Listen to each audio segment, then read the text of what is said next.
Hello, this is Rob Pritz. I'm your host for this episode of Able Pathways.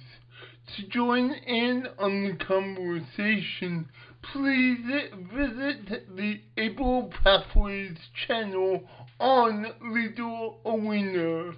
The address is www.legalarena.com/Able Pathways. There you can chat with a community of hosts, guests, and listeners. Listen to or download episodes. Suggest ideas or topics you would like to hear about. Let us know what you think. Or find our blog and video blog posts and our newest shows. You are on the road to independence. Able Pathways is here to help you navigate the journey. Hello, welcome everyone to the relaunch of Able Pathways. Tonight we have our first guest of the 2012 year on the line, Michael Hingson. Michael, welcome to the airways of Able Pathways. Thank you. It's a pleasure to be here. So, could you briefly introduce yourself so that our listeners know exactly who you are?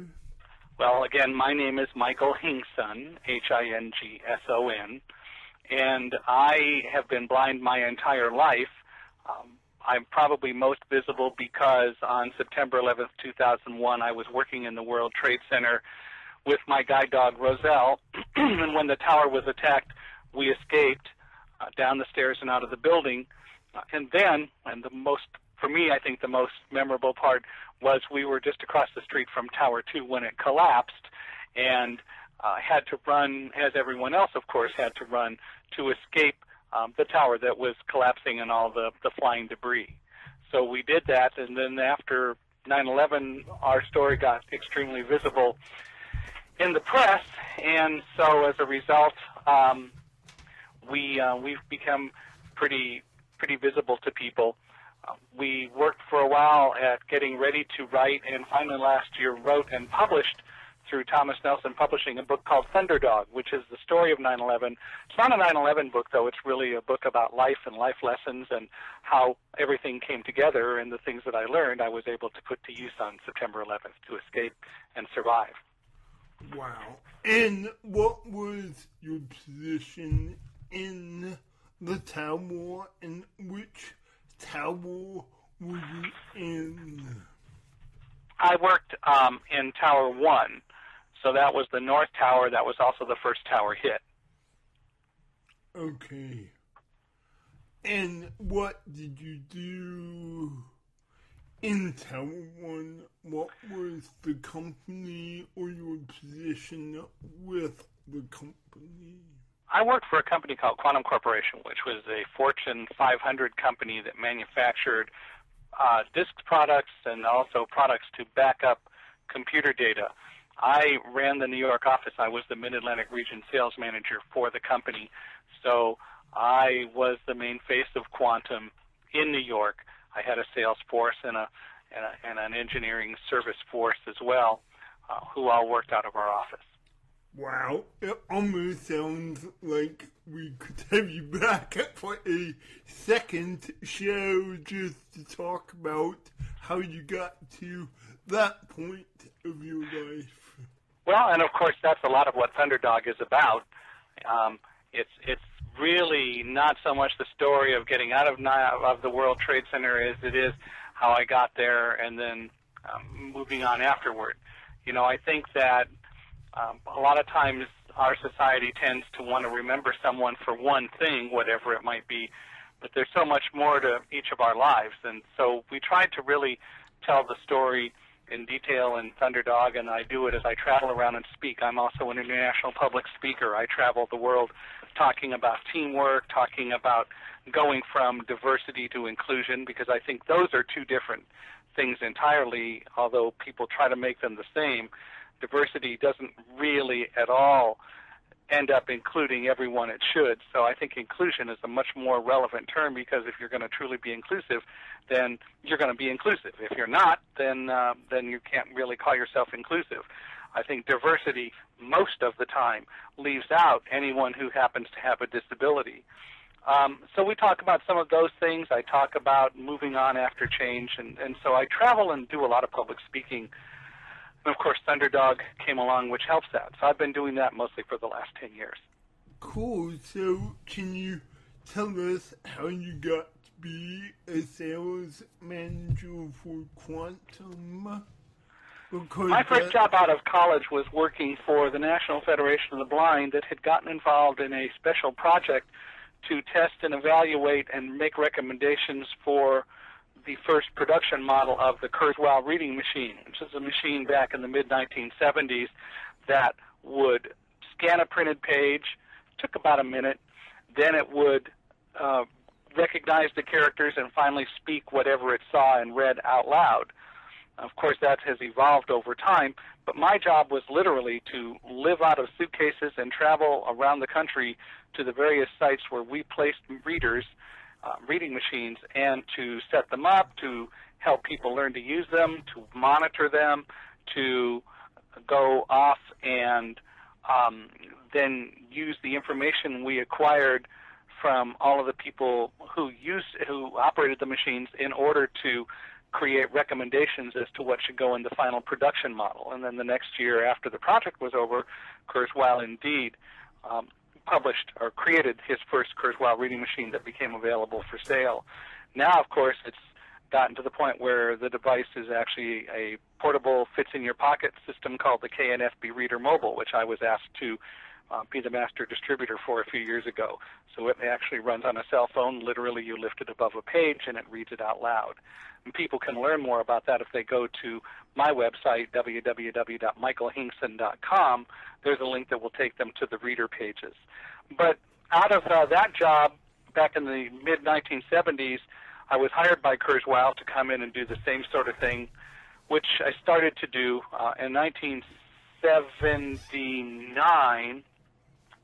I was called into the office of the head of sales and marketing and was told that the company had hired too many people too quickly, and I had a choice to make, either be laid off or go into sales, and not even sales of the Kurzweil reading machine, but rather the more high-end computer version that publishers and lawyers would use to scan documents and create databases. That was a $125,000 machine. Oh, man. Yeah, and get your deal on them even today. So I chose, needless to say, to go into sales. I was a California guy who had moved to Boston, and I really didn't want to go off and get into another job search situation. So I went into sales and have been in sales ever since. But you know what I learned along the way was that although I had gone into sales as a profession, I've been selling my entire life just to be able to survive. I've been selling all my life just to be able to do the things I wanted to do. I've had to sell to be able to take my guide dog into a restaurant sometimes, or sell somebody whether I really needed to or not. It got down to needing to sell to be able to buy a house or do many things that I wanted to do.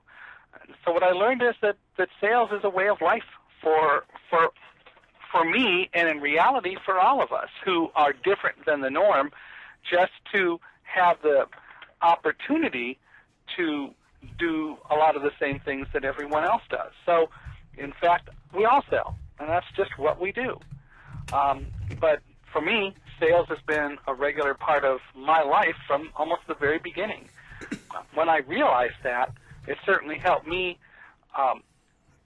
recognize that, in fact, all the skills that I learned as a professional salesperson really transform and translate over into things that I can use in my daily life. And so, for me, sales is a way of life no matter what I do.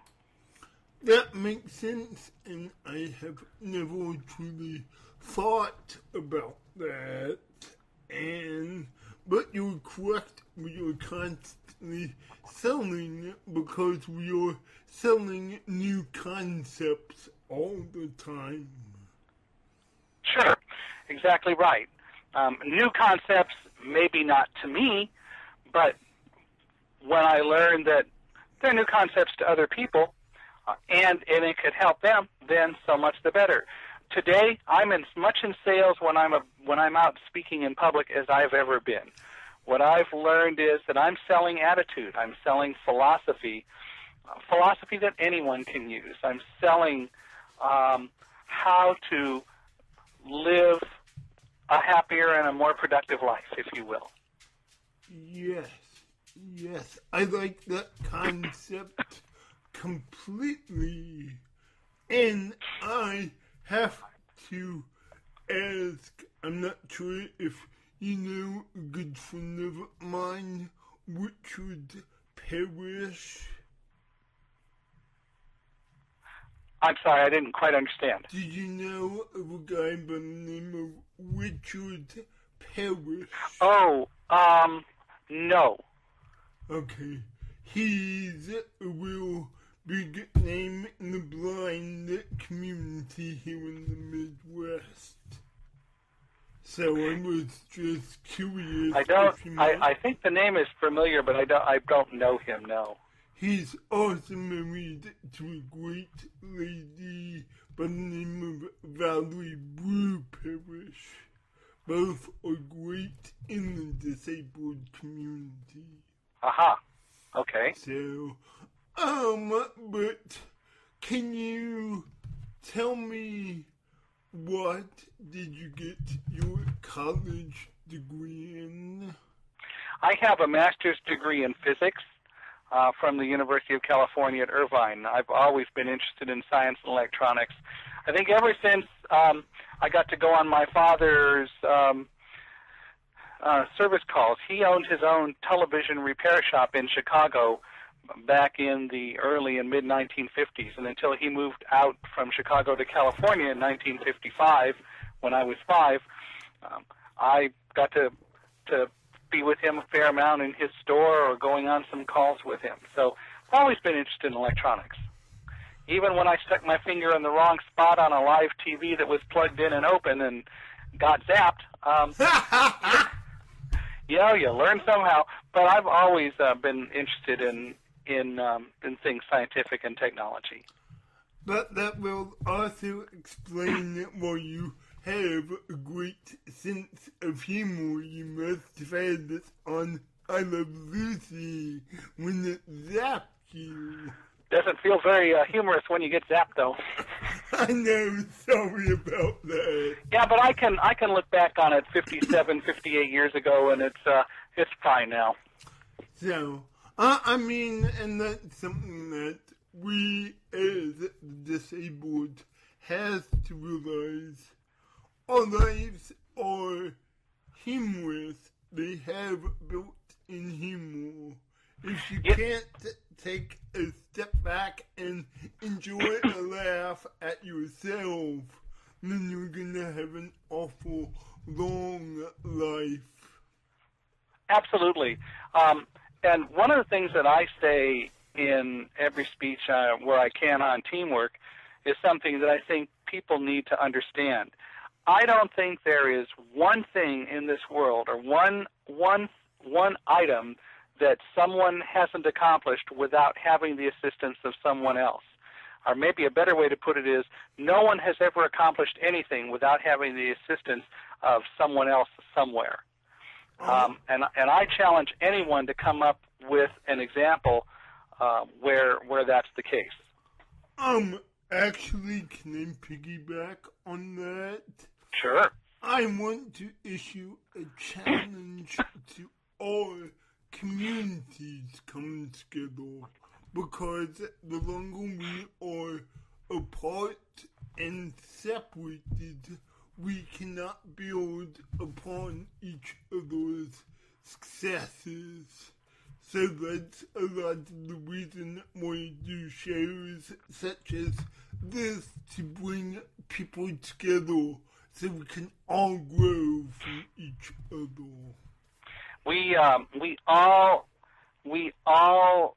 have the value of what's gone on before us, and unfortunately, all too often we have very short memories and don't remember what has gone on before us. For example, there are lots of people who are disabled today who don't even know the battles that went on at the end of the 1970s and into the early 1980s with insurance companies just so that we could get life insurance, because insurance companies traditionally would deny us the opportunity to get life insurance.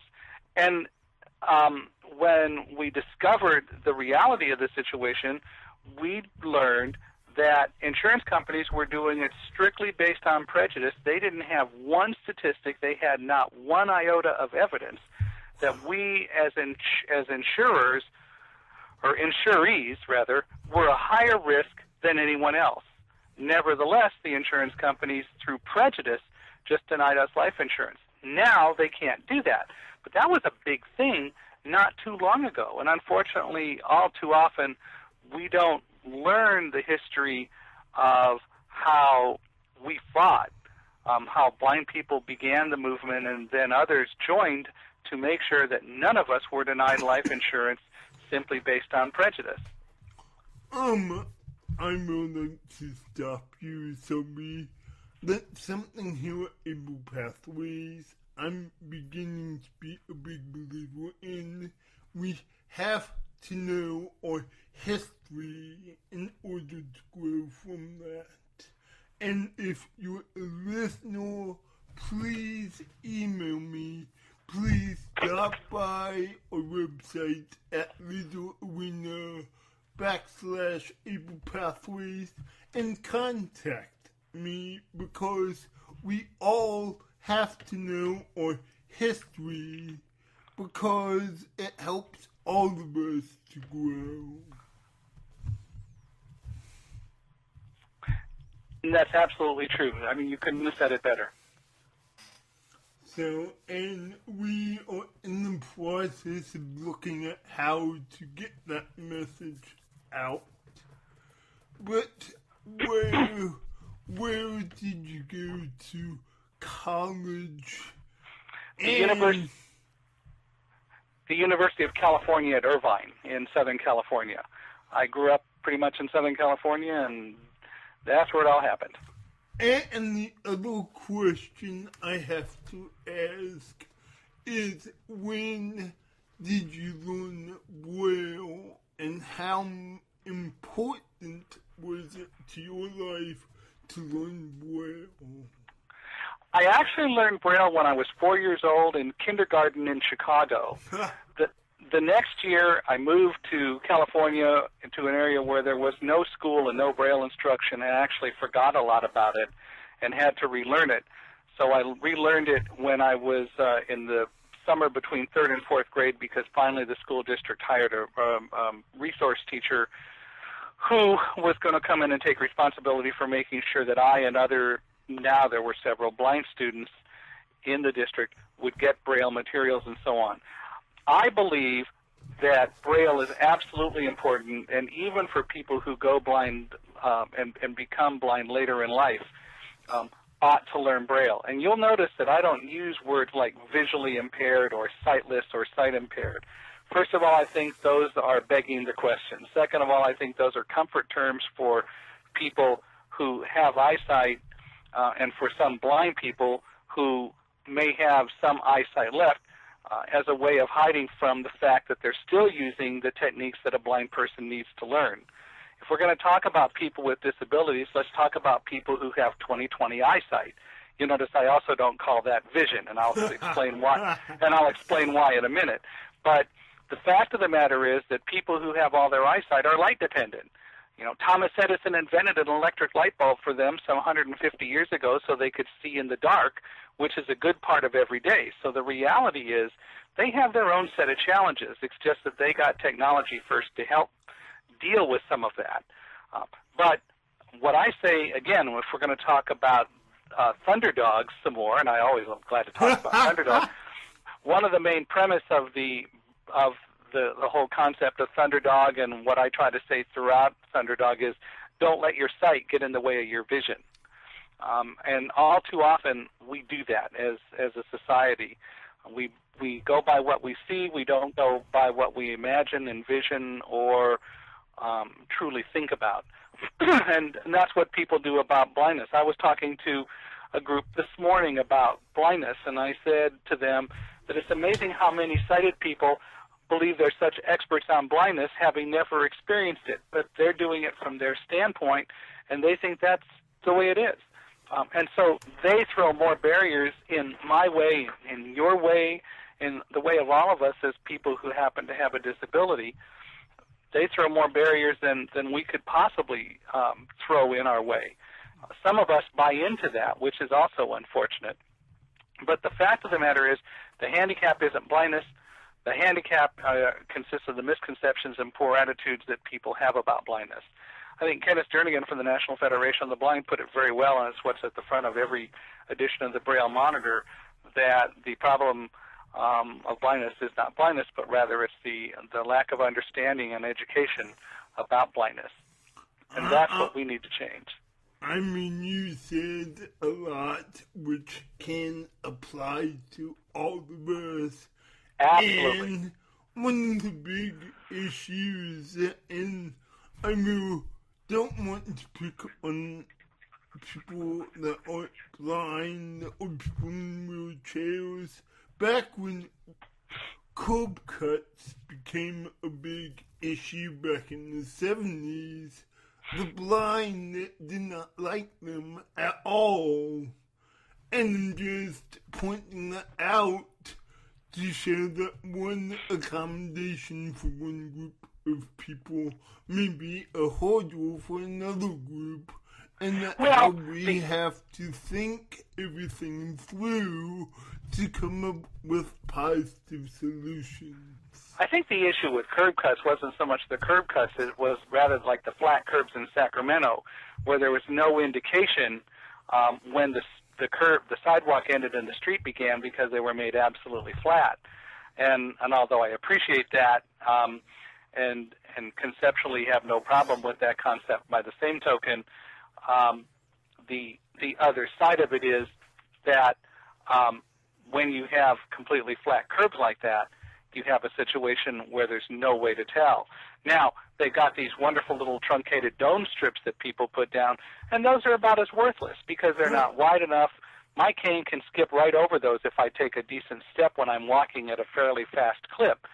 So I don't think that they've solved the problem. But I also think that we as a population have mostly gotten much more educated about how to do things. I think that the orientation and mobility world for blind people has not done as good a job as it could of teaching blind people how to truly get from place to place.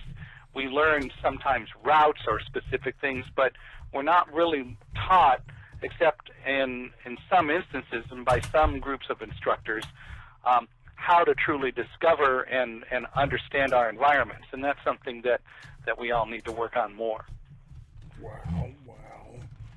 But right now we are about 22 minutes into the show, and it flies by. And I would love to have you talk about Thunderdog and just tell more about that. Thunderdog is not a 9/11 book. As I said at the beginning, it's more a book of life lessons. It's more a book to inspire people and to educate people, on one hand about blindness, but on the other hand about anyone who is different. It tells the story of my life. It talks about things that I've learned growing up and how I put them to use and how other people can put them to use. And what it really says as a message is that on September 11th, because of everything I learned before, I was able to function and survive and escape and live another day. That's because of everything that I learned and took to heart. And that's something that we all can and should do. And that's what it's really about.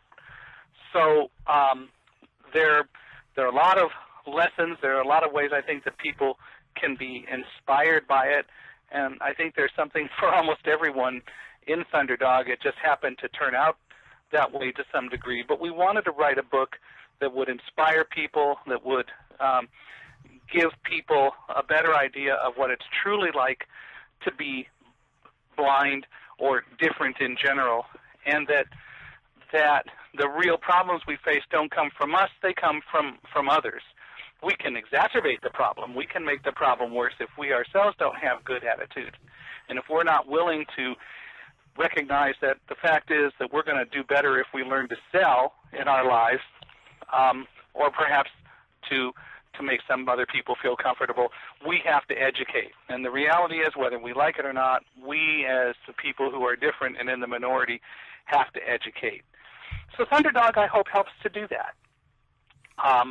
We are doing some other things with the book. We formed Roselle's Dream Foundation, which is a nonprofit that is slowly beginning to receive donations. And the intent of Roselle's Dream Foundation is to be a vehicle that, when we get enough money to do so, we will be able to start providing equipment scholarships so that people can buy some of the technologies that they can't buy today.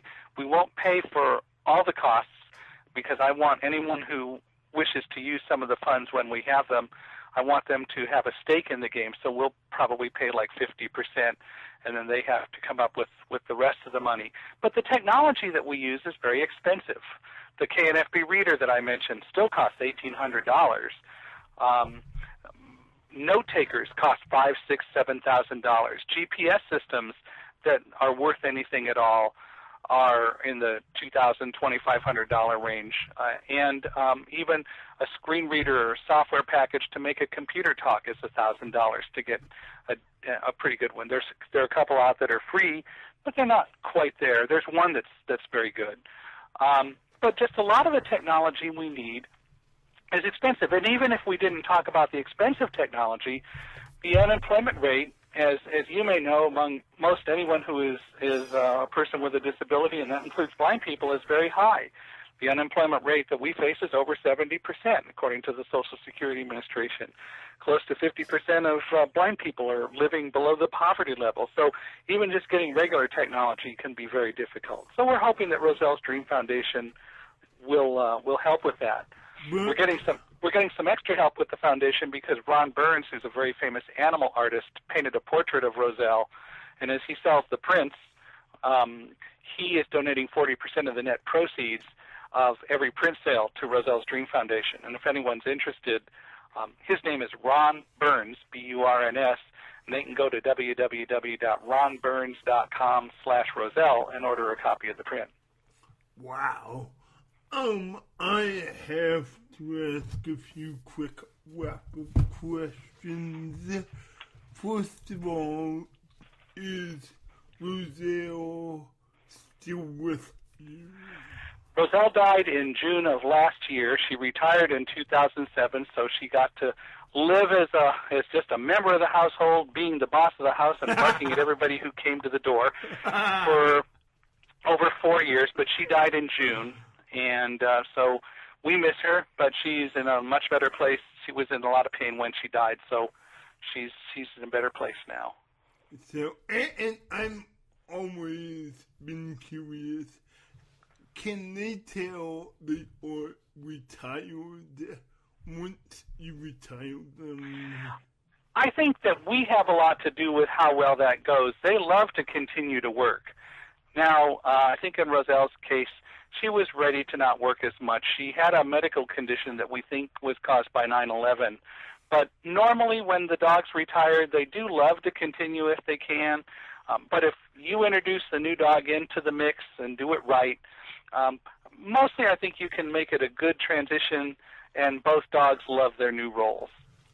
And I think that having Roselle help train the new dog probably helped. Somewhat. I think it was just a much more comfortable environment, of course, for a new dog.